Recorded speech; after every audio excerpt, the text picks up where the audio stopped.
वक्त हो गया अब कुरुक्षेत्र का। चंद्रयान मिशन कंप्लीट हो गया, लेकिन क्रेडिट किसका, यह सियासी लड़ाई जारी है और एक बार फिर नरेंद्र मोदी बनाम नेहरू की राजनीति होने लगी। चंद्रयान-3 की कामयाबी को बीजेपी वैज्ञानिकों की मेहनत और प्रधानमंत्री मोदी का विजन बता रही है। वहीं कांग्रेस पार्टी इसे आज के नहीं बल्कि 6 दशक पुरानी दूरदर्शी सोच का नतीजा बता रही है। भारत की इस ऐतिहासिक कामयाबी के लिए कांग्रेस पार्टी नेहरू इंदिरा को श्रेय देने में लगी है। सोशल मीडिया से लेकर हर तरफ यही बात की जा रही है। जवाब में बीजेपी की तरफ से उनकी पार्टी के नेता अटल बिहारी वाजपेयी का वो पुराना भाषण याद करा रहे हैं, जिसमें अटल जी चंद्रयान मिशन के बारे में ऐलान करते हुए सुनाई दे रहे हैं। चंद्रयान 1 की राजनीति तक तो ठीक है, लेकिन देश के गर्व करने वाले पलों में भी अगर सियासी बंटवारा हो तो क्या यह जायज है? क्या पॉलिटिकल पार्टियां हर मौका, हर दस्तूर को सियासी चश्मे से ही देख रही हैं? अगर ऐसा है तो फिर सवाल उठेगा कि ऐसी राजनीति से क्या नफा, क्या नुकसान मुमकिन है, या विरोध की राजनीति करते करते यही नेताओं की नियति बन गई है। इसी पर आज हम बात करेंगे, लेकिन पहले जरा 2 बयान आप सुनिए। कांग्रेस पार्टी के अध्यक्ष क्या कह रहे हैं और बीजेपी के नेता क्या बोल रहे हैं। ये उपलब्धियां पंडित जवाहरलाल नेहरू के विजन का प्रमाण है, जिन्होंने इस बात पर जोर दिया साइंटिफिक टेम्पर ही एक स्वतंत्र राष्ट्र के विकास की भावना को आगे बढ़ा सकता है। उनके लिए विज्ञान लोगों के लिए जीवन में तेजी से बदलाव लाने का प्रमुख साधन था। भारत के अन्य प्रधानमंत्रियों ने भी इस भावना को आगे बढ़ाया। चंद्रयान चंद्र में पहुंचा, भारत के ध्वजा के साथ पहुंचा तो हर भारतीय का छाती चौड़ा हुआ है, गर्व से चौड़ा हुआ है। उस समय वो छाती भाजपा का नहीं या कांग्रेस का नहीं। अब वो दिल्ली सरकार वो भी थोड़ा खुशी मनाए, चंद्रयान लैंड किया है, हर चीज में दुखी ना रहे। मेहमानों का स्वागत करते हैं। हमारे साथ शहजाद पूनावाला भारतीय जनता पार्टी से हैं। शहजाद जी, आपका स्वागत है इंडिया टीवी पर। हमारे साथ तहसीन पूनावाला साहब जुड़ रहे हैं, आज एक राजनीतिक विश्लेषक की भूमिका में हैं। तहसीन साहब, आपका स्वागत। हमारे साथ आशुतोष वर्मा जी समाजवादी पार्टी से जुड़ रहे हैं। आशुतोष जी, बहुत स्वागत आपका। और संगीत रागी जी स्टूडियो में बस आ चुके हैं, आपको कैमरे पर दिखाई देंगे बस चंद लम्हों के अंदर, उनसे बात करेंगे। और शुरुआत करना चाहते हैं शहजाद आपसे। देखिए, कांग्रेस पार्टी के अध्यक्ष हों, कांग्रेस पार्टी के और तमाम लीडर जिनकी आप बात करें, राहुल गांधी ने भी जो ट्वीट किया उसमें जिक्र है कि ये जो यात्रा है इसरो की, जो आज चांद पर पहुंची है, इसकी शुरुआत तो 1960 के दशक में हुई थी, जब इसरो भी नहीं बना था। उस वक्त इसरो से पहले एक संस्था बनाई गई थी, इंकोस्पार, विक्रम साराभाई और उनके साथ होमी भाभा साहब, उन्होंने मिलकर यह संस्था बनाई। जर्नी वहां से शुरू होती है और इसकी बुनियाद में है प्रथम प्रधानमंत्री पंडित जवाहरलाल नेहरू जी की वो साइंटिफिक सोच कि उन्होंने इस किस्म की संस्थाओं का सृजन उस वक्त करने के बारे में सोचा। सौरभ जी, क्योंकि ऑडियो लाइन बहुत ही ज्यादा डिस्टर्ब्ड है, मेरी केवल आपसे एक गुजारिश है कि कोई बीच में हस्तक्षेप ना करे, हम अपनी अपनी बारी में बात रखें। देखिए, कौन इनकार कर रहा है कि ये 1969 में इसरो बना? कौन इनकार कर रहा है कि ये सारी चीजें शुरुआत हुई तो 50-60 वर्ष पहले शुरू हुई? पर आज समस्या ये है कि हमें स्वीकारना पड़ेगा कि जिस गति और जिस पेस से और जिस स्केल पर इन चीज़ों को होना चाहिए था वो नहीं हुआ। और इसीलिए आज आप कुछ मूल्यांकन कीजिए और तुलनात्मक तरीके से देखिए। जो बजट 2013-14 में इसरो का मात्र 5,500 करोड़ था, आज वो 12,500 करोड़ हुआ है ना। जो इंटरनेशनल सैटेलाइट्स इसरो ऊपर भेजता था, अंतरिक्ष में भेजता था, उसकी संख्या मात्र 35 थी, आज वो 10 गुना बढ़कर 389 हुई है पिछले 9 वर्षों में। ये हुआ है ना। 89 जो लॉन्च मिशन हुए हैं उसमें से 47 पिछले 9 वर्ष में हुए, ये हुआ है ना। जो 1.2 लॉन्च मिशन होते थे प्रति वर्ष, वो आज बढ़कर 5.7 हुआ है, ये हुआ है ना। आज जो इसरो पैसे मांगते रहता था, वो इसरो आज 3,500 करोड़ का प्रॉफिट या एक मुनाफा कमाता है, ये हुआ है ना। इन चीजों को स्वीकारा नहीं जाएगा क्या? पहली बार एक स्पेस पॉलिसी 2023 में बनती है जिससे कि प्राइवेट सेक्टर को बढ़ावा दिया जाता है, तो 150 स्टार्टअप तैयार हुए हैं, तो ये हुआ है ना। और कौन बात कर रहा है क्रेडिट की? क्रेडिट की होड़ लेने वाले वो लोग हैं जिन्होंने जब पहली बार चंद्रयान का मून इंपैक्ट प्रोब चांद की सतह पर गिरा तो उस पॉइंट का नाम क्या रखा गया? विक्रम पॉइंट नहीं रखा गया, माधवन पॉइंट नहीं रखा गया, जवाहर पॉइंट रखा गया। और आज जब विक्रम लैंडर वहां पर दक्षिणी ध्रुव पर चंद्रमा के सक्सेसफुली उतरा है और पहली बार देश उस श्रेणी में गया है जहां और कोई देश, अमेरिका और यूके, रशिया, कोई नहीं है। तो आज पहली बार जो चांद के ऊपर साउथ साइड पर भारत का तिरंगा गया है तो वो विक्रम लैंडर पर गया है। विक्रम किसके नाम पर रखा गया? विक्रम साराभाई के नाम पर। यही सोच का अंतर है। और आखिरी बात कहूंगा, क्योंकि तहसीन पूनावाला यहां पर बैठे हैं, ये वही तहसीन पूनावाला है और दिग्विजय सिंह है जिन्होंने इसरो के वैज्ञानिकों के बारे में झूठ फैलाया और कहा कि इसरो के वैज्ञानिकों को सैलरी नहीं मिली। पीआईबी ने फैक्ट चेक किया।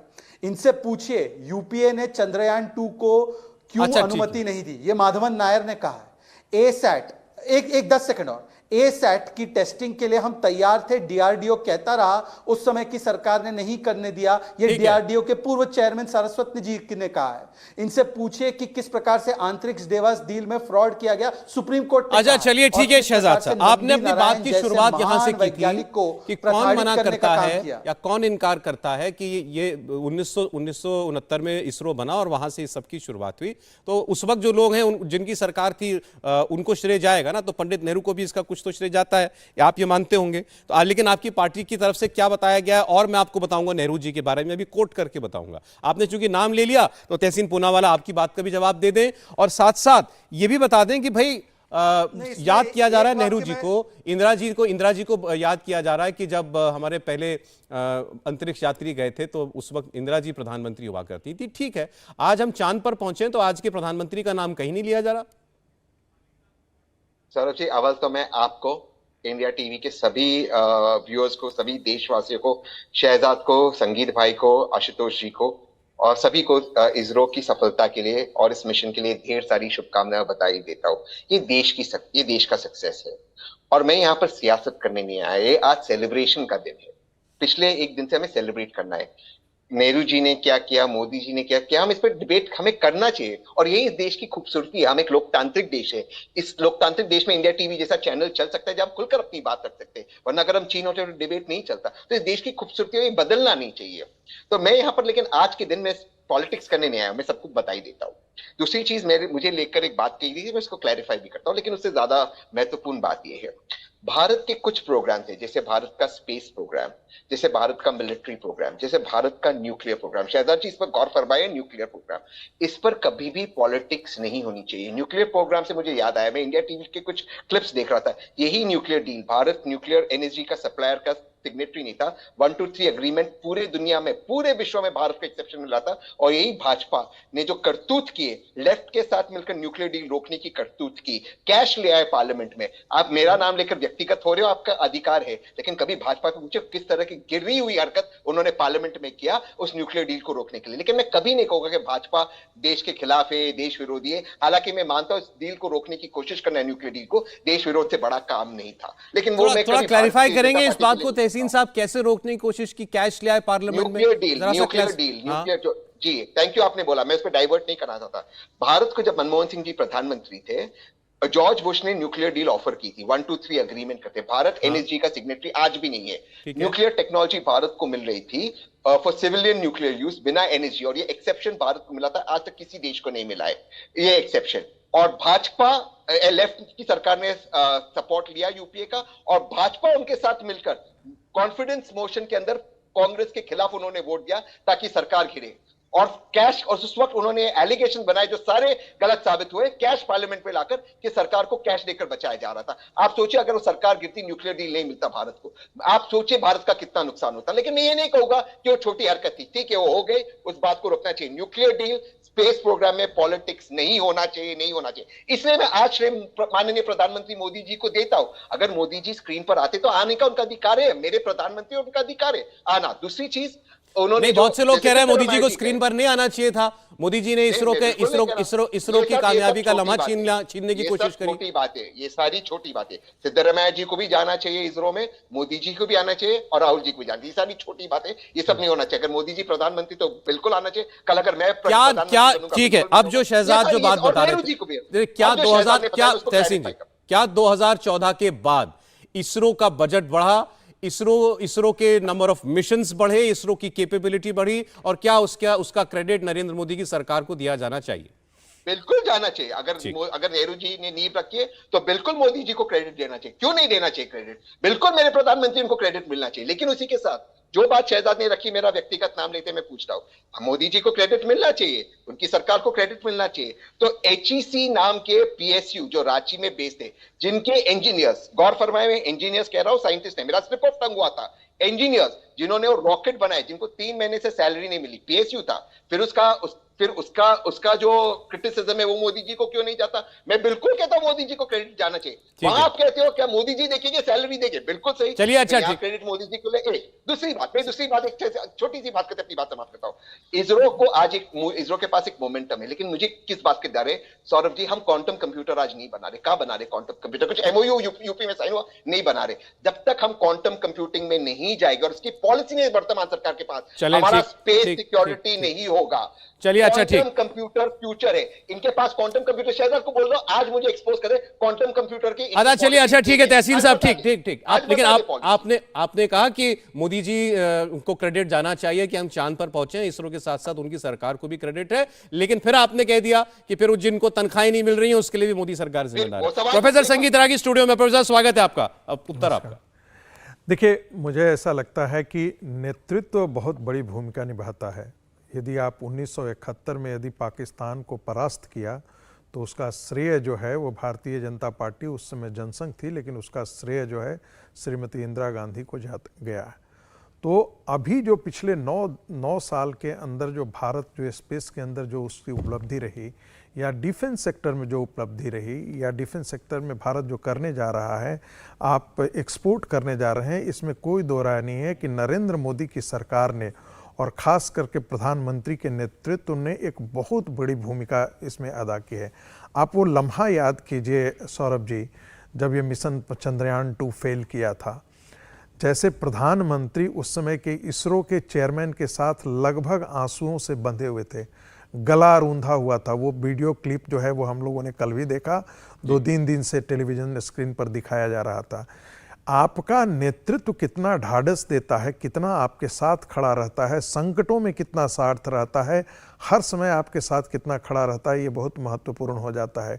इसलिए माधवन नायर की जो भूमिका है, टिप्पणी है, वह भी अपने आप में वह भी गौरतलब है कि कांग्रेस पार्टी ने ऐसी बहुत सारी चीज़ें थी जो कर सकती थी, जैसे न्यूक्लियर एक्सप्लोजन की बात। ये सब कोई जानता है कि भारत उस समय भी करने के लिए तैयार था, लेकिन नरसिंह राव की सरकार नहीं कर पाई क्योंकि अमेरिका को इसका पता लग गया था। ये सभी लोगों को पता था कि से भारत को जो है वो अटैक करने, पाकिस्तान को अटैक करने के लिए, लिमिटेड अटैक करने के लिए जो है एयरफोर्स तैयार थी, लेकिन कांग्रेस की सरकार उसके लिए एक्शन लेने के लिए मुंबई हादसे के बाद नहीं तैयार हुई। ये सारे आज के दिन में पब्लिक डोमेन में ये भी है। तो और बताया देख जा एक रहा है और बात कांग्रेस बता की तरफ से कि चंद्रयान 1 जो है 2008 में गया। अब बीजेपी कह रही है कि वो वाजपेयी जी ने उसकी कल्पना की थी वाजपेयी जी की सरकार में, लेकिन कांग्रेस कह रही है कि हमारी सरकार में वो लॉन्च हुआ। चंद्रयान 2 लॉन्च होना था लेकिन वो डिले हो गया, तो वो मोदी जी तब तक आ गए। मंगल का मिशन जो है 2013 में वो कांग्रेस की सरकार में लॉन्च हुआ। देखिए सौरभ जी, कई बार जब वैसे कल मैं जब न्यूज़ देख रहा था तो फिर वही मैंने देखा कि वही जवाहर, ये तो शुरुआत हमारे समय हुई थी इस पे। ये कुछ ऐसा ही होता है जैसे हम आज के दिन की डेमोक्रेसी के लिए जब जो है वो हमेशा ग्रीक सोसाइटी में चले जाते हैं कि अरे अरिस्टोटल के समय ऐसा था, प्लेटो के समय ऐसा था। आज जब हम यूजेनिक्स की बात करते हैं तो कहते हैं अच्छा ग्रीक लिटरेचर में ऐसा था, इसकी शुरुआत वहाँ से है, डेमोक्रेसी की शुरुआत वहाँ से है, गवर्नमेंट की शुरुआत वहाँ से है, ब्यूरोक्रेसी की शुरुआत वहाँ से है। भारत 1947 का भारत की जड़ 1947 से नहीं है। 1947 में हम आज़ाद हुए, लेकिन जिस भारत की कल्पना हम लोगों ने की थी, यदि हम सामरिक क्षेत्र में पहले से भी हम कामयाब होते तो आज जिसे इसरो को आप कहते हैं, हमारे पास वैज्ञानिकों की कमी तो थी नहीं, हमारे पास टैलेंट की कोई कमी तो थी नहीं।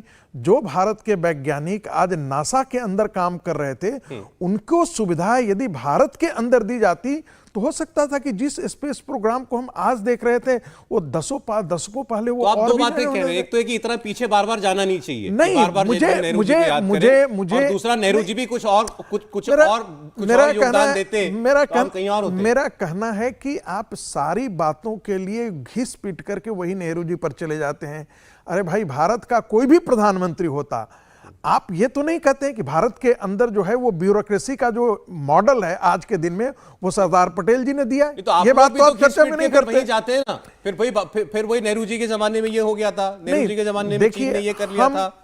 हम नेहरू जी की जमाने में हम तब जाते हैं, इसलिए जाते हैं कि देखिए भारत के अंदर जो लोकतंत्र की जिस प्रकार की जड़ें होनी चाहिए थी, भारत की सांस्कृतिक जड़ों का जो बोध होना चाहिए था, उनकी संस्थाओं में बोध होना चाहिए था, गवर्नेंस में बोध होना चाहिए था, जो गांधी जी के भी भारत का सपना था कि हम अपनी जड़ों से जुड़े रहें। नेहरू की पॉलिसी ने भारत को उसकी जड़ों से काट दिया। चलिए, अच्छा, मेरा इतना सबमिशन है। एक बार जरा डॉक्टर साहब को भी, हम आशुतोष वर्मा जी को भी चर्चा ले लें। शहजाद बहुत देर से आप बोलना चाह रहे हैं, आता हूं मैं जी। डॉक्टर साहब, क्रेडिट वॉर किसको जाएगा श्रेय? अखिलेश जी ने तो चांद मुबारक लिखा, तो वो किसी नेहरू जी की तरफ ना मोदी जी की तरफ है, वो बहुत से लोग कह रहे हैं जिस हो रहा है वो भी हमको समझ में आ रहा है, लेकिन ये किसका क्रेडिट किसको? नहीं सौरभ जी, देखिए अभी मैं एक न्यूज़ चैनल पे ही था और उसमें एक बहुत अच्छे वैज्ञानिक ने बड़ी अच्छी एक चीज़ बोली कि आजकल के जो सबसे बड़े टेलीकम्युनिकेशन के हेड हैं एलॉन मस्क, उनकी बातें बताई कि उनकी कंपनी टेस्ला हुआ करती थी। तो टेस्ला ने पिछले 14 सालों में 10 साल तक उन्होंने कुछ भी नहीं किया, सिर्फ रिसर्च एंड डेवलपमेंट R&D पे ही काम किया। और 10 साल बाद उन्होंने लगातार 4 स्पेस मिशन और 4 रॉकेट जो है सैटेलाइट डाल दी उन्होंने। उसके बाद ड्राइवरलेस कार डाल दी, उसके बाद ट्विटर डाल दिया। तो इसका मतलब ये नहीं कि सारा जो है ताकत जो है पिछले 2 साल में 3 साल में ही आ गई, उसके पीछे बहुत बड़ी रिसर्च चलती है। 9 साल में। और मुझे लगता है कि भारतीय जनता पार्टी और RSS का एक प्रोपेगेंडा होता है कि अगर ऐसा नहीं हुआ होता तो और अच्छा हो गया होता। भाई, इस 1962 में जो विजन उस समय के तत्कालीन प्रधानमंत्री लेके आए थे, वो अगर विजन नहीं होता तो आज ये कुछ भी नहीं हुआ होता। मैं कहता हूं कि वो विजनरी व्यक्ति होते हैं। आज अगर प्रधानमंत्री कह रहे हैं हम आदित्य या सूर्य मिशन दान कर ले आते, तो आज ये यहां से विजन उनका नापा जाएगा। और 1962 में तो कुछ भी नहीं था। आप सबने वो तस्वीर देखी कि साइकिल से विक्रम साराभाई अपने रॉकेट लेके जा रहे थे। आज तो हम 4-5 में से कोई भी साइकिल नहीं चला रहा है। 1962 में भारत की GDP कितनी थी? 500 US बिलियन डॉलर थी। आज कितनी है?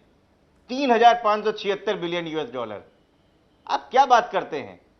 लेकिन किस प्रकार से 1963 में पहली बार तुम्बा इक्वेटोरियल रॉकेट लॉन्चिंग स्टेशन डाल दिया, उस समय क्या स्थिति थी भारत में? क्या भुखमरी थी? क्या टीबी, प्लेग, महामारियों को फैला था? गरीबी जबरदस्त थी। उसके बाद भी वो मिशन कि हमारा ये स्पेस ऑर्गेनाइजेशन यहां से शुरुआत होगा और आगे तक जाएगा। आज वो जो चीज है, देखिए दिक्कत क्या है ना डॉक्टर साहब, दिक्कत क्या है कि आज बीजेपी आज क्या एक तरफ के लोग ये कह रहे हैं कि भाई टिप्पणी करूं? अब मैं आ रहा हूं प्रोफेसर साहब, कीजिएगा। एक छोटी बहुत इंपॉर्टेंट टिप्पणी है। देखिए, आशुतोष जी ने बहुत याद दिलाई, लेकिन जब टेलीविज़न और सैटेलाइट प्रोग्राम हुआ था या इस प्रकार के स्पेस और न्यूक्लियर टेक्नोलॉजी के बारे में जब भी हुआ, भारतीय जनसंघ की उनकी घोषणा पत्र को आप देख लीजिए। बार बार भारत सरकार के ऐसे प्रयास को भारतीय जनसंघ ने अपनी ताकत दी है। लेकिन यही समाजवादी लोग कहते थे, अरे हमारे यहाँ खाने के लिए नहीं है, आप टेलीविज़न के बारे में बात करते हैं, आप रंगीन टेलीविज़न के बारे में बात करते हैं, आप एयर कंडीशनर कोच के बारे में बात कर लेते हैं। आप कह रहे हैं संघ की सोच मॉडर्न सोच वाले हैं संघ के लोग। मैं कह रहा हूँ प्रॉब्लम, डॉक्टर आशुतोष, प्रॉब्लम ये है बीजेपी जब पीछे की बात याद करती है ना तो वो कहती है, जवाब लीजिएगा। हाँ, जवाब लीजिएगा। नहीं, आपके पास बोलिएगा अपना। बीजेपी ये कहती है कि जब नेहरू की बात करते हैं कांग्रेस ने बीच में टोका है और मुझे बोला, इसलिए मुझे जवाब जरूर लीजिएगा। बिल्कुल दीजिएगा, मैं आपसी से बात कर रहा हूं। बीजेपी ये कहती है कि नेहरू जी नहीं, अगर ये हमारा स्पेस प्रोग्राम और न्यूक्लियर प्रोग्राम चल पाया तो इसके लिए होमी भाभा को, विक्रम साराभाई को, सतीश धवन को क्रेडिट जाता है, नेहरू जी को क्रेडिट क्यों जाएगा? और ऐसे ही आज जब आप चांद पर पहुंच जाते हैं तो कांग्रेस कहती है कि भाई इसका क्रेडिट तो इसरो को जाना चाहिए, इसमें मोदी जी ने क्या किया? नहीं, मैं देखिए एक बहुत सिंपल सी बात है। जैसे भारतीय जनता पार्टी और प्रोपेगेंडिस्ट आरएसएस जो बातें बता रहे थे मुझे कि समाजवादियों की सोच है, अरे इन्हीं समाजवादियों ने न्यूक्लियर डील करके सरकार बचाई थी। यही समाजवादी जो है इस देश को आगे लेके गए थे, वरना आप तो कब का आग में झोंक चुके थे। ठीक, आपने कोई कसर छोड़ी है इस देश में हिंदू मुस्लिम करने के अलावा। और ये बात करते हैं मॉडर्नाइजेशन की, ये बात करते हैं, इनका बस चले तो ये तुरंत इस्लामिक एटीट्यूड लेके चले आए, जैसे वो कट्टरता वो लेके नहीं आते हैं अरब देशों में कि आप बुर्का पहन के चलेंगी, आप यहां नहीं जाएंगी। आप तो ड्रेस कोड तक बता रहे कौन क्या कपड़ा पहन के जाएगा ऑफिस में। ठीक है। और जो पिछली सरकारों की बात है, सौरभ जी एक मिनट मेरी बात पूरी होने दीजिए, ये वही सरकारें हैं जो मैं कहता था कि जब हम लोगों की सरकार थी 2012-17 में अखिलेश जी ने विजन बना के उत्तर प्रदेश में 4 एक्सप्रेसवे की नींव डाली थी, मेट्रो रेल चलवाई थी। तो ठीक ये है। कहते हैं वाह वाह वाह, आप तो सब बताते हैं हम ही ने सोचा था। अरे विजन होता है, कुछ तरीका होता चलिए, है। अच्छा ठीक है डॉक्टर आप साहब। लोगों की तरह नहीं होता कि फीता काट दो बस हो गया हमारी तरीके से। आप कह रहे हैं आपकी पार्टी में विजन है, कांग्रेस कह रही है नेहरू जी का विजन था, ये कह रहे हैं संघ का बहुत अच्छा विजन था, हमको देश मिलता चलाने के लिए तो हम ये ऐसा बना देते। जी बोलिए। ठीक है, शहजाद पूनावाला साहब, ब्रेक लेकर रुकूंगा। हाँ, देखिए सौरभ जी, सबसे पहले तो कौन ये बात कर रहा है जिन्होंने वैज्ञानिकों के द्वारा तैयार की गई वैक्सीन को बीजेपी की वैक्सीन बोला, जिनके एक सांसद ने कहा कि कोरोना इसलिए आया है क्योंकि शरिया में बदलाव हुआ। शफीकुर रहमान बर्क का यह बयान है, ये वैज्ञानिक सोच की बात कर रहे हैं। अब क्योंकि आशुतोष जी ने एक तस्वीर की जिक्र किया, उन्होंने कहा कि साइकिल पर ले जाते थे। बिल्कुल, मैं तस्वीर दिखाना चाहता हूं आपको, ये जरा फोकस करना है इस तस्वीर पर, और प्लीज मुझे कंप्लीट करने देना सौरभ जी। ये तस्वीर है कि जब हमारे इसरो के उपकरण बैलगाड़ी पर चलते थे तब हवाई जहाज का इस्तेमाल बर्थडे केक के लिए किया जाता था, प्रथम परिवार के। और अभी जो तहसीन ने बड़ी बड़ी बातें की है ना, तहसीन को सुनने की क्षमता होनी चाहिए, बीच में इंटरप्ट ना करे। तहसीन पूनावाला जी, आपने न्यूक्लियर पावर की बात की। पोखरान 2 का जब टेस्ट हुआ तो सोनिया गांधी जी ने उसका विरोध किया क्योंकि वाजपेयी जी ने करवाया। दूसरी बात, कारगिल, आपने मिलिट्री पावर की बात की। कारगिल युद्ध दिवस जो हम लोग मनाते थे, कारगिल विजय दिवस, उसको 5 वर्षों तक नहीं मनाया गया, केवल इसलिए क्योंकि राशिद अलवी जो सांसद थे उन्होंने कहा कि ये एनडीए का वॉर है, हम क्यों मनाएं, हम क्यों श्रद्धांजलि दे। राजीव चंद्रशेखर के हस्तक्षेप के बाद 2009 से इसको मनाया जाने लगा। मैंने कहा, इन्होंने एचईसी की बात की। एचईसी का 1987 से ये जो स्ट्राइक चल रहा है, ये देखिए 1987 में सबसे लंबा स्ट्राइक चला एचईसी का, उसी विषय को लेकर, इंजीनियर्स के वहां पर पेमेंट को लेकर। तो उस समय पर फिर इसरो के साइंटिस्ट को पेमेंट नहीं मिली थी क्या दिग्विजय सिंह के हिसाब से, या केवल तब वो इंजीनियर थे आज साइंटिस्ट बन गए। दूसरी, मेरी बात पूरी हो जाने दीजिए, ब्रेक लेना है शहजाद, मुझे इसलिए रोक रहा हूं, मैं किसी के बीच में नहीं कंप्लीट कीजिए, मैं दोबारा आ जाऊंगा। मैं आपको 10 सेकंड और ले लीजिए, 10 सेकंड बोलिए। 10 सेकंड केवल और लूंगा। देखिए, हमने जब पहली बार भारत का एक अंश भी साउथ पोल पर गया मून के, तो हमने उसका नाम विक्रम के नाम पर रखा, विक्रम साराभाई के नाम पर। इन्होंने जब 2008 में उपलब्धि आई, वो तो 2 साल की उपलब्धि नहीं थी ना, जैसे आशुतोष जी बता रहे, वो तो वर्षों की उपलब्धि थी। तो उन्होंने नाम क्या रखा, जवाहर पॉइंट। बताइए जवाहरलाल नेहरू जी का क्या इतना महान योगदान था कि उनके नाम पर वो पॉइंट का नाम अच्छा, चलिए इसका जवाब हम रख देते, होमी भाभा पॉइंट जवाब लेंगे इसका शहजाद पूनावाला। ठीक, एक ब्रेक के लिए यही आपको रुकना दिक्कत पड़ेगा। है अभी जो सोच क्रेडिट में। की लड़ाई है, इसमें आपने चारों तरफ से आप सुन रहे हैं कि हमारे पास विजन है, हमारे पास विजन है। तो आज की जो सरकार चल रही है उसके विजन का कोई श्रेय है कि नहीं, इस पर भी लड़ाई है। एक छोटा सा ब्रेक, लौटते हैं। स्वागत है, आप देख रहे हैं कुरुक्षेत्र, और आज बात हो रही है चंद्रयान की कामयाबी का श्रेय लेने के लिए जो होड़ मची हुई है, या इसको लेकर के जो पॉलिटिक्स हो रही है कि नेहरू जी ने शुरुआत की थी तो नेहरू जी को श्रेय जाता है, मोदी जी ने 2014 के बाद इसरो को बढ़ावा दिया, हमारी साइंटिफिक कम्युनिटी को पैसे की कमी कभी नहीं होने दी, बजट का कंस्ट्रेंट कभी नहीं होने दिया, उनको प्रोत्साहित किया, तो इसका श्रेय इस सरकार को और इस प्रधानमंत्री को भी जाना चाहिए। हमारे साथ आशुतोष जी हैं। आशुतोष जी ने बताया कि हमने तो न्यूक्लियर डील बचाई थी, हमसे बड़ा साइंटिफिक सोच वाला कौन सा दल होगा। इसके चलिए तो सब तरीके, संगीत रागी जी कह रहे हैं कि संघ की बुनियाद में साइंस है, हमारे पास होता देश चलाने के लिए तो हम आज इतना मॉडर्न देश हम तभी बना दिया गया होता। बहरहाल, जब ब्रेक से पहले बात कर रहे थे, शहजाद पूनावाला सवाल पूछ रहे थे तहसीन से। तहसीन, जवाब दीजिएगा। एक छोटी टिप्पणी कर सर, एक सेकंड, मैं जरा बीजेपी का एक सेकंड एक करके तहसीन से शुरुआत करूंगा।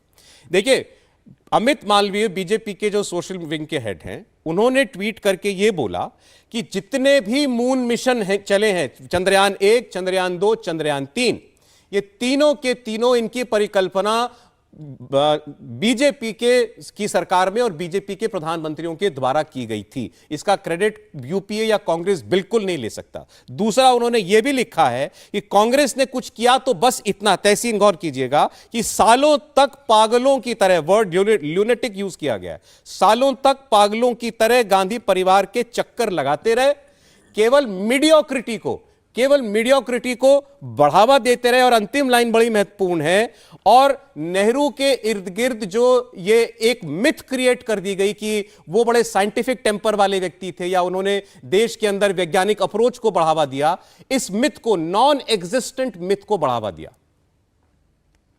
यही तो सौरभ जी, इतने शुभ दिन पर, इतने अच्छे दिन पर देश, हमारा दुर्भाग्य है कि दोनों मेन स्ट्रीम पॉलिटिकल पार्टीज एक दूसरे के प्रधानमंत्री के प्रति इस तरह के शब्दों का प्रयोग कर रहे हैं। अगर नींव किसी ने रखी है सौरभ जी, तो नेहरू जी ने रखी है। आज इस मिशन को कहीं आगे चांद पर लिटरली ले गए तो मोदी जी ने रखी। इसमें गलत क्या है? अगर मोदी जी को श्रेय जाता है मून मिशन का, तो मनमोहन सिंह जी को श्रेय जाता है मार्स मिशन का। इसमें गलत क्या है? है तो हमारे प्रधानमंत्री ना, मैं मोदी जी के खिलाफ हूं लेकिन है तो मेरे प्रधानमंत्री। ये शहजाद मनमोहन सिंह जी के खिलाफ है लेकिन है तो उनके प्रधानमंत्री। नेहरू जी तो थे हमारे प्रधानमंत्री। ये बात नहीं है। देखिए बात क्या है, हम बात आगे की और फ्यूचर की करते। थोड़ा सा मैं आपसे समय लेता हूं और एक फैक्ट चेक कर लेता हूं। हालांकि मैं फैक्ट चेकिंग यूनिट के खिलाफ हूं, लेकिन थोड़ा सा फैक्ट चेक करना जरूरी होता है क्योंकि बीजेपी के प्रवक्ता जो है अनप्रिपेयर्ड आते हैं। सौरभ जी मुझे फैक्ट चेक कीजिए, पोखरण 1 कौन किया था? इंदिरा जी ने ना, सोनिया जी की सास ही थी ना वो, उन्होंने की ना पोखरण 1। पोखरण 2 के समय सोनिया जी ने, और उस वक्त नटवर सिंह जी थे कांग्रेस के। प्लीज ये सब दिखाइए मत। नटवर सिंह जी, वो वीडियो मैंने देखा है एचटी टाइम्स का, प्लीज आप रुक जाइए। नटवर सिंह जी कांग्रेस के ऑफिशियल फॉरेन अफेयर्स चेयरमैन थे। उनका स्टेटमेंट, कांग्रेस का स्टेटमेंट, इसको कांग्रेचुलेट करता है। सोनिया जी ने क्या कहा? उन्होंने कहा हमारी शक्ति in relationship to another neighbour नहीं दिखाना चाहिए। क्यों? क्योंकि हम एक सिविलियन न्यूक्लियर पावर में यकीन रखते हैं। क्या ये पॉलिसी आप माननीय मोदी जी ने चेंज की है? आज भी हमारी पॉलिसी है नो फर्स्ट यूज, आज भी हमारी पॉलिसी। कुछ पर आके आप कुछ भी बोल दो, आप कुछ दिखा दो वीडियो, ये इसमें सच्चाई नहीं। ऑफिशियल स्टेटमेंट लिखे में क्या है आप बताइए मुझे। अब लास्ट चीज से मैं अपनी बात समाप्त करता हूं। शहजाद जी, आप पढ़े लिखे और आपकी नॉलेज काफी है, आप मुझे बताइए फ्यूचर आज से 10 वर्षों के लिए क्वांटम कंप्यूटर्स, क्योंकि स्पेस एनर्जी का सारा गेम बदलेगा क्वांटम कंप्यूटर। क्वांटम कंप्यूटिंग इस देश को, दुनिया को बदलने वाला है। भारत का है। जब राजीव गांधी, शहीद राजीव गांधी जी प्रधानमंत्री थे, हमने पहला सुपर कंप्यूटर का इजाद किया था। उसके बाद सुपर कंप्यूटर आया। आज हमारे पास 4 सुपर कंप्यूटर, दुनिया के सबसे बेहतरीन सुपर कंप्यूटर भारत में से। वाजपेयी जी का भी योगदान था, मैं वाजपेयी जी को मना नहीं करूंगा, उनका साइंटिफिक योगदान था। आज हम क्वांटम कंप्यूटर क्यों नहीं बना रहे, आप मुझे बताइए। और आपने बात की थी डॉक्टर्स की और इंजीनियर्स की, मैं इससे अपनी बात समाप्त करता हूं। आपने समाजवादी पार्टी पे टिप्पणी ली थी। जिन कंपनीज ने हमारी वैक्सीन बनाई, उन दोनों कंपनीज को सुप्रीम कोर्ट ने अपने बस के नीचे डाल दिया। आपने कहा जिसको स्यू करना है उन कंपनीज को स्यू कर दो, आपने इंडेमनिटी क्यों नहीं दी? मैं आपसे पूछता हूं, जो हैदराबाद की कंपनी थी जिसने वैक्सीन बनाई, उसको WHO का अप्रूवल नहीं मिला, अंत में नहीं मिला, उसके लिए आप क्यों लड़ाई नहीं किए? मैं आज आपसे पूछ रहा हूं, आप रशियन ऑयल का पैसा चाइनीज करेंसी में क्यों चुका रहे हो? सर ये देशभक्ति की बात है, फर्जी देशभक्ति मत करो। हम भी मोदी जी से, हमें बहुत गर्व है मोदी अच्छा, जी से। बहुत सारे आप विषय हो गए, बहुत सारे विषय हो गए। दीजिए। ठीक है, एक बार जरा जवाब दे दीजिए शहजाद जी। मैं आ रहा हूं डॉक्टर साहब जी। हाँ, सौरभ जी देखिए, जो मूल सवाल मैंने पूछा कि जवाहर पॉइंट का नाम क्यों रखा गया और विक्रम लैंडर हम रखते हैं तो क्रेडिट चोर कौन था, उस पर कोई जवाब नहीं देते। अब गोल पोस्ट शिफ्ट करते। तहसीन भाई, मैं आपको बता दूं एक चीज, आप क्वांटम कंप्यूटिंग, मैं पूछ लूं शहजाद जी, जरा मुझे 30 सेकंड रुकिए।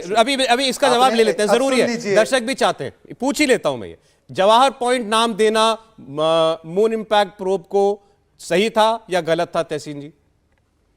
मुझे नहीं लगता ना मोदी जी ने विक्रम पॉइंट चुना, ना जवाहरलाल नेहरू जी ने या किसी और प्रधानमंत्री ने जवाहर पॉइंट चुना। जो साइंटिस्ट सजेस्ट करते हैं वही होता। इसरो अब तक ऑटोनॉमस है। मुझे लगता प्रधानमंत्री चूज करते हैं। मुझे नहीं लगता कोई चिट्ठी आती प्रधानमंत्री कार्यालय में कि आपको नाम क्या भाई सरकार। भाई आप में से अरे मुझे एक बात बताइए तहसीन, ये आप क्या बात कर रहे हैं? अगर यहां से मून पर कोई प्रोब छोड़ा जा रहा है, प्लीज मेरा समय है, मैं आ रहा हूं, आप ही का सवाल है शहजाद, आप ही के सवाल का जवाब था, दर्शकों का सवाल है, ये मन का सवाल था दर्शकों का। प्लीज मुझे, अच्छा क्या झूठ बोलकर वो निकल जाते हैं। नहीं, आप ही के पास आ रहा हूं सौरभ जी, वरना आप केवल 1-on-1 रखते तो मैं पूरे आप ही के पास आ रहा हूं शहजाद जी, आप ही के पास आ रहा हूं, इसका जवाब तो ले लूं। आपका ही प्रश्न था ना, मुझसे मैं भूल गया था, आपने याद दिलाया, मैंने इसलिए पूछा। नहीं, वो झूठ बोल रहे हैं। एक सेकंड, कोई ये तो सरकार डिसाइड करेगी ना, इतना बड़ा मिशन जा रहा है, हम क्या नाम रखेंगे, ये केवल इसरो कैसे डिसाइड करेगा? ऑटोनॉमस इंस्टीट्यूशन में सरकार डिसाइड नहीं करती और नहीं करना चाहिए। अच्छा बोलिए, आप बोलिए शहजाद, बोलिए। तहसीन पूनावाला जो कि सर्टिफाइड पीआईबी से झूठ बोलने वाले व्यक्ति है, ये इंडियन एक्सप्रेस की रिपोर्ट है, अन्य भी रिपोर्ट्स है। सरकार ने उस समय तय किया कि उसका नाम जवाहर पॉइंट होगा। मैं आपको चुनौती दे रहा हूं सौरभ जी, आप अपने कंप्यूटर पे गूगल कर लो। दूसरी बात आपको मैं बता दूं, देखिए इन्होंने एचएएल शुरू किया, इग्नोर किया, आज एचएएल रिकॉर्ड प्रॉफिट 26,000 करोड़। इन्होंने पीएसयू बैंक शुरू किए, आज पहली बार पीएसयू बैंक ने 1 लाख करोड़ का प्रॉफिट किया।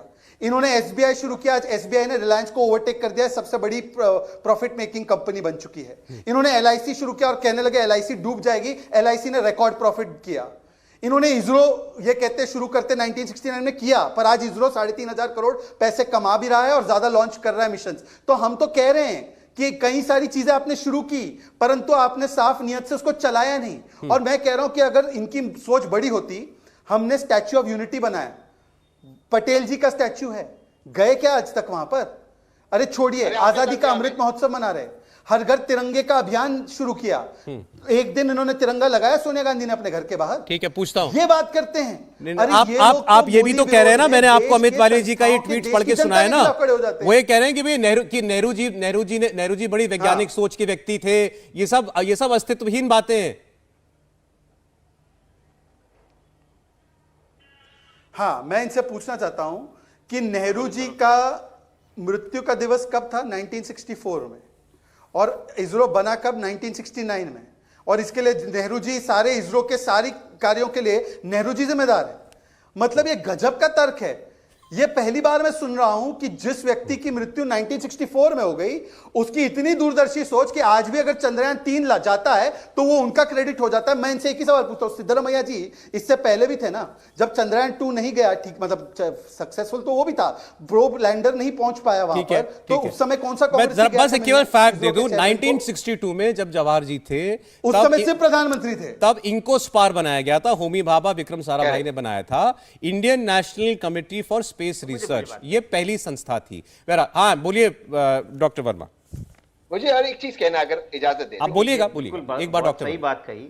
भारतीय जनता पार्टी के प्रवक्ता सिर्फ बैठ के झूठ बोलना, आपने अपने पहले वक्तव्य में इनको स्पार से इसरो तक की कहानी बताई, लेकिन गजब तर्क दे रहे हैं कि नेहरू जी के पास कोई विजन नहीं था या पुराने नेताओं के पास नहीं था, विजन सिर्फ 2014 के बाद इस देश में आया। कुछ लिस्ट बताता हूँ, हर साल, लगभग हर साल किस प्रकार से हमारे साइंटिस्टों ने सन 63 से लेके सन 2023 तक एक बड़ी अचीवमेंट पास की है। चाहे वो 63 में TERLS थुम्बा इक्वे रॉकेट लॉन्चिंग स्टेशन किया हो, 67 में first satellite telecommunication station Ahmedabad में बनाया हो, 1967 में first indigenous sounding rocket station RS-75 बनाया हो, 1975 में आर्यभट्ट का लॉन्च हुआ हो, 1976 में site satellite instructional television experiment किया हो, 77 में ही step satellite telecommunication support project हुआ हो, 79 में भास्कर, 79 में ही SLV-3 का लॉन्च है, 1980 में second experiment of SLV-3 with rocket launcher, 1982 में इनसेट 1A, 84 में मैन स्पेस पे राकेश शर्मा गए थे, 1988 में मतलब लिमिटलेस है। हाँ। और आप बता रहे हैं कि क्या एक व्यक्ति ये काम करता है? मुझे बहुत हंसी आ रही कि जिस लेवल पे आप डिबेट लेके जा रहे हैं, और एक वो भारतीय जनता पार्टी की IT सेल, मतलब मुझे लगता है कि IT सेल में इंटेलिजेंस नाम की कोई चीज ही नहीं है। वो अपने आप को भारत का व्यक्ति मानता भी है कि नहीं मानता है? वो भारतीय जनता पार्टी का व्यक्ति मानता है अपने आप को सिर्फ। मुझे लगता है ये गर्व का विषय है, हमको इस बात पे खुशी होनी चाहिए। हम कहां से कहां तक चले आए हैं, और आप इस बात पे लड़ाई कर रहे हैं कि हमने भी दे दिया है। हाँ।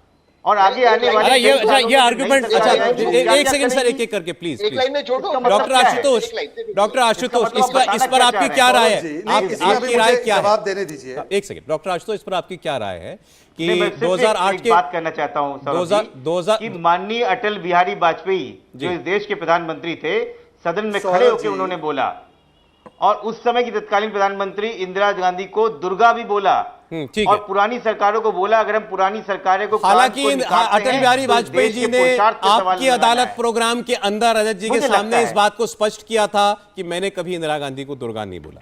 उन्होंने इस बात को क्लैरिफाई किया था। हमारे क्योंकि मेरे उन्होंने हमारे पुरानी प्लेटफॉर्म सरकारों पर किया के था, और इसलिए देश मेरी के काम बताना को कम से कम जिम्मेदारी। आकाश मैं तो एक बात पूछ रहा हूं सर, समय कम रह गया। डॉक्टर साहब इस बात का जवाब दे दीजिए, अभी बार बार कहा शहजाद एक व्यक्ति सही है कि नहीं है। डॉक्टर आशुतोष वर्मा जी एक इस पर आप भी उन्होंने जवाब जो दे बोला दीजिए। सुने ना मेरी बात प्लीज। नहीं, मेरे वक्तव्य को आप गलत मत कराइए। उसमें ये बताइए कि उन्होंने ये बोला कि पिछली सरकारों ने यहां तक जो काम किया है उस पर सवाल उठाना इस देश के पुरुषार्थ पे सवाल उठाने जैसा होगा। देखिए मैंने केवल क्या ये गलत है क्या? एक वो फैक्ट जो कि मेरे प्लेटफॉर्म तो ये पर और कौन इतने बड़े तकलीफ नेता ने रागी दिया है, था, कौन मैंने उसका अमित वाल्मी क्लैरिफिकेशन है, दिया। और कौन कुछ शहजाद पूना वाला है, या कौन है जो बताएगा कि इस देश में अच्छा मेरी इस बात तो प्रधानमंत्री सुनिए, ने मेरा ये किया, सवाल तो उसने नहीं सुनिए। किया। सौरभ ये जी- कह रहे और शहजाद जी एक मिनट, ये इन्होंने कहा हमने चांद पर लैंडर उतारा, नाम रखा विक्रम। 2008 में कांग्रेस की सरकार में मून पर इंपैक्ट किया गया, जिस जगह इंपैक्ट हुआ उसका नाम रखा गया जवाहर पॉइंट। फर्क है, और आप मानते हैं कि बिल्कुल फर्क कि जवाहर पॉइंट नाम रखना ठीक था? नहीं, मैं तो कहता हूं सरदार वल्लभ भाई पटेल का नाम ले रहे थे, उसके उनके नाम पे बड़ा सबसे बड़ा स्टेडियम बना के नरेंद्र मोदी स्टेडियम रख दिया। अरे इससे ज्यादा और क्या खतरनाक होगा? चांद पर जो हमने चांद को जब पहली बार छुआ अरे उसका चांद नाम नहीं, जवाहर धरती पे पॉइंट हुआ रखा, है। वो ठीक था या नहीं था? सौरभ जी, चांद छोड़ दीजिए, धरती पे पहली बार हुआ है। आप जवाब चांद का दीजिए ना, आज धरती तो पे हम हुआ है। चांद की बात कर जिस रहे हैं। आदमी की पूजा कर रहे हैं, हम चांद की बात कर रहे हैं डॉक्टर साहब। की पूजा कर रहे हैं, जिस सरदार तथ्यात्मक पटेल तौर का पे नाम ये ले गलत रहे है। हैं, ओपिनियन नाम होगी पे इस रखा हुआ पर। स्टेडियम हटा के अपना नाम मैं डाल आपकी देते हैं। ओपिनियन जानना चाह रहा हूं, नहीं, वो नहीं, ठीक था या कोई नहीं होता था? है, कोई होता है जो अपना ही नाम करके नहीं उसी जवाब का दे रहे। उद्घाटन नहीं, करता रागी है। जी, रागी जी, नरेंद्र मोदी रागी कर नहीं सकते हैं। नहीं, पहले दो बातें। पहली ये बात हमारे तो ये देश के तथ्यात्मक प्रधानमंत्री तौर कर पर सकते गलत हैं। है। वो वो तो पूरा कम से कम स्पोर्ट्स जो है- कॉम्प्लेक्स अभी भी सरदार पटेल जी के नाम पर ही है, इसलिए आशुतोष जी जो कह रहे हैं वो गलत अरे, है। एक दूसरी स्टेडियम बात, का नाम बदला गया है जिसे कि नहीं, जवाहर ये आप मत कहते बोलिए हैं यहाँ पर। वो उसको हम कहते हैं स्टेडियम का नाम बदला गया है कि नहीं पॉलिटिक्स बदला में हम गया? उसको डॉक्टर साहब, कहते हैं political iconography of a nation. जब आप देश के गली मोहल्लों तो प्रोग्राम दूसरा कहे तो सारी चीजें यदि एक ही वंश के नाम पर कर दें। देखिए फ्रांस को जब यूनाइट करना था तो जोन ऑफ आर्क की मूर्तियां लगा करके पूरे फ्रेंच नेशनलिटी को खड़ा किया गया था। यहाँ के बहुत बड़े बड़े साइंटिस्ट थे, बड़े बड़े बहादुर लोग थे जिन्होंने अपने जान कुर्बान किए। भारत सरकार की दृष्टि तो देखिए कि तुगलक लेन अभी भी वहाँ पर खड़ा है, आप समझ सकते हैं। औरंगजेब लेन वहीं तक अभी तक खड़ा था, और उनके बारे में भी बात करने में पंडित, आपने कहा था ना कि यदि सरकार उस समय कोई और सरकार होती तो उसकी दृष्टि कैसी होती। आक्रांताओं के नाम पर आप देश का पॉलिटिकल आइकनोग्राफी करें, यह समझ में परे है। और उससे ज्यादा जाएं तो आप देश के जितने भी प्रोग्राम हैं एक ही परिवार के नाम पर करें। ऐसा क्यों किया जाता है? ताकि एक ही परिवार लोगों के मन मस्तिष्क पर छाया रहे। वो कुछ दिन चला, अब वो खत्म हो गया है। गांधी परिवार लोगों के मन से उतर गया है, उनकी अब क्रेडिबिलिटी वो नहीं रही कि वो जिता सकते हैं अपने आप को। एक के बाद एक सारे इलेक्शन हार गए हैं। तो चाहे इसलिए वो करते क्या है कि जितने प्रोग्राम होते हैं, चाहे वो पंडित जवाहरलाल नेहरू के नाम पर होगा, राजीव गांधी के नाम पर होगा, या श्रीमती इंदिरा गांधी के नाम पर होगा, तो ये तो इस देश के साथ अन्याय है। प्रोफेसर मेरा समय नहीं रह गया। शहजाद जी, क्योंकि आपने बीच में कहा था प्लीज 10 सेकंड शॉर्ट, मुझे एक फैक्ट चेक करना केवल है, 10 फैक्ट चेक सेकंड, करना है। आपको भी 10 सेकंड दूंगा, लेकिन 10 मुझे सेकंड, फैक्ट चेक करना है। 10 सेकंड। देखिए 1964 में स्वर्गवासी होने वाले पंडित नेहरू का क्रेडिट 2023 में होना चाहिए, तो यूपीए का क्रेडिट चंद्रयान 2 को ब्लॉक करने के लिए, अंतरिक्ष देवास घोटाला करने के लिए, डीआरडीओ को एसैट के लिए परमिशन न देने के लिए, और कांग्रेस ठीक का है। नंबी नारायण के खिलाफ प्रताड़ना करने के लिए क्रेडिट होना चाहिए। ऑलराइट, नहीं बस होना इतना ही चाहिए? सर, टाइम नहीं मेरे पास, प्लीज। इसका भी तो क्रेडिट लेना तहसीन चाहिए जी, ना कांग्रेस से। तहसीन जी, फैक्ट चेक। भाजपा के प्रवक्ता ने दोबारा से झूठ बोला इस चैनल पर। माधवन नायर जी अपनी किताब में लिखते हैं, जिस इंडियन एक्सप्रेस की रिपोर्ट उन्होंने आपके शो पे दिखाई, कि उन्होंने सरकार से परमिशन मांगा जवाहर साइट नाम रखने के लिए, क्योंकि वो लैंडिंग जवाहरलाल नेहरू जी के बर्थडे पे हो रही थी। उन्होंने अपनी किताब में लिखा सरकार ने दे है, दिया। जो मैंने कहा सरकार के मन में नहीं आया कि विक्रम के नाम पर रखा है। ये किताब में लिखा है। सरकार के नाम एक जानकारी आपने और दी थी, साराभाई के छूट नाम गई पे थी कि रखे। लैंडिंग भी जवाहरलाल नेहरू जी के जन्मदिन पर हुई थी उसकी। बहुत शुक्रिया तहसीन पूनावाला जी, रागी साहब, शहजाद जी और डॉक्टर वर्मा, बहुत धन्यवाद आपका। कुरुक्षेत्र में आज की बहस इतनी, यहीं तक।